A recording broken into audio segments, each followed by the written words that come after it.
Now, ladies and gentlemen, I have received a devastating news from Keumbu, Kisii County. You know, today Edwin Sifuna's Linda Mwananchi was in Gusii region, and it was a much anticipated rally where it started at Mosocho near the Senator Richard Onyonka's home, where they had a harambe to contribute for the widows in Kitutu Church South. They headed to Kisii Central Business District, and here they equally had a mega rally. People came. They had a very huge crowd. People were astonished because nobody expected that Sifuna could draw such a crowd in Kisii, especially in Kisii.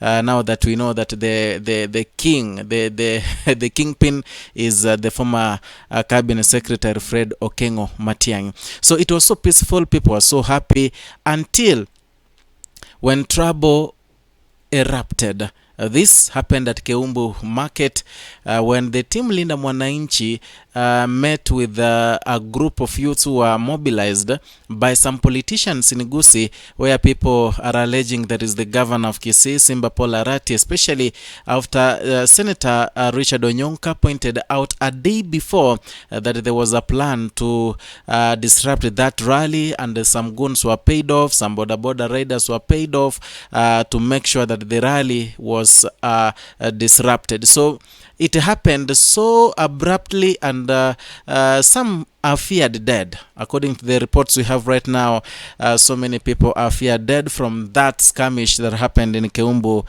town. It's something that we've been talking in this channel now and again, and I think the government of the day has a thing to do with this, because even the youths who were chanting Tutam while causing mayhem at Keumbu, their faces were known, their faces were clear, they were captured on camera doing the evils, beating up people, throwing stones, and destroying people's vehicles. It was let me say, what happened is something that was uncalled for. I want us to watch this video first before we dive further into today's analysis.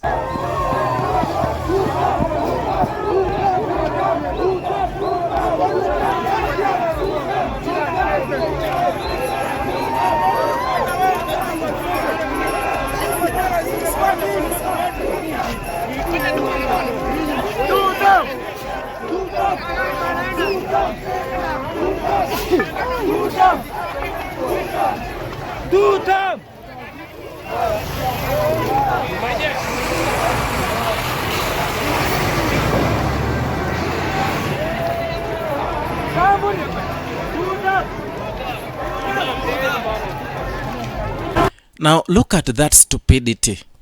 A leader somewhere saw it wise to employ, let me say employ, no, that is a huge word, to hire some youths. From that video you can see even some are school going students. They gave them rungus and told them to go and disrupt Edwin Sifuna's rally. Who does that? I don't know. Sometimes these leaders wanatubeba ufala sana. It's something that is hurting, because a leader somewhere thinks that he needs to have people's blood.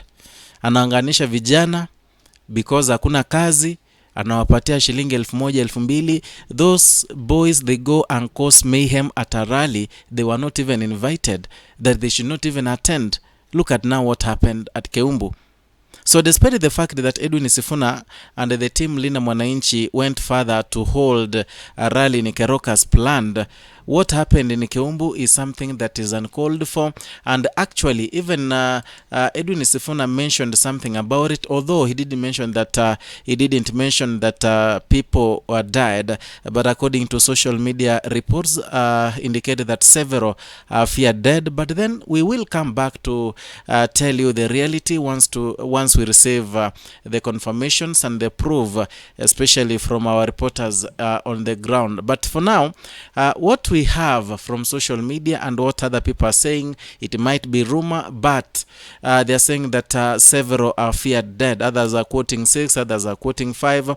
But what I know for sure, we have casualties. There are some people who were badly injured at Keumbu, and they were rushed to get medication. So it was a bad scene at Keumbu because some leader somewhere want to please President William Ruto because of the money maybe was given to try and control the ground in Kisii. Many people are saying that Edwin Sifuna ni moto ya gazeti.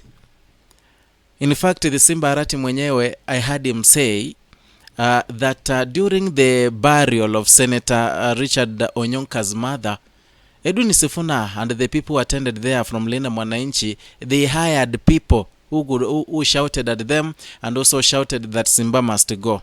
That was his statement. So he was a kind of demeaning Sifuna's wave until today. You know, what happened today, they never thought that people would attend Sifuna's rally in Kisii. And that is the reason why Simba Arati gave an order to all border riders in Kisii town to convene at ATC, where he could attend them, address them. So they went there at 8 with an information that they were supposed to be hosted there for an hour or 2. But Governor Simba Arati did not appear. And those people were kept there from 8 in the morning till 5 in the evening after Sifuna finished his rally, after Edwin Sifuna finished from CBD. That is the time they were released. So those border riders were very unhappy. That is the reason. That is the moment they started shouting, "Simba must go," and revealed that they were promised to be given 2,000 each, but finally they were given 500 shillings after Sifuna has gone. So the intention was to hold these border riders so that they don't attend a rally that was organized by Onyonka, Clive Gisairo, Barongo, Richard Onyonka, Sifuna. That was the main aim, because they know that border riders in Kisii town are so many. If you didn't know, in Kisii town we have over 20 riders, border riders, 20,000 border riders. So Governor Simba Arati knew that if these 20 border riders could attend that meeting, it could send a bad picture that Kisii town is one term. Yet Simba Arati has been telling President William Ruto that he is in control, especially in the larger Gusii region, and that is the reason why he has been fighting to be crowned as the Gusii kingpin. Now, what happened today is so demeaning, especially to the democracy and the constitution, because if someone is preaching one term, leave him to preach one term. If you don't feel like attending someone's rally because you don't subscribe to his school of thought, please don't go there. And if you go there, keep cool. You went there to listen instead of causing harm. And also to the leaders, to the useless leaders who are using youths as goons, please, when you hire people, include your son, your daughter. Waambie, ndugu yangu, mtoto wangu, wewe sasa umekuwa goon, nataka ushirikiane na goons wenzako, enda barabara, enda kapige mwanasiasa fulani. That way we can have a society, because if you go on this way, 2032, sorry, even not 2032, 2027 itakuwa ni Christmas party, the same way Rigathi Gachagua has been saying it. Because you tell me right now, hata kampeni hazijaanza vizuri. A certain politician somewhere sends youths na amewalipa zuni 1,100 with an intention of harming his constituents, or rather his people, the people is leading.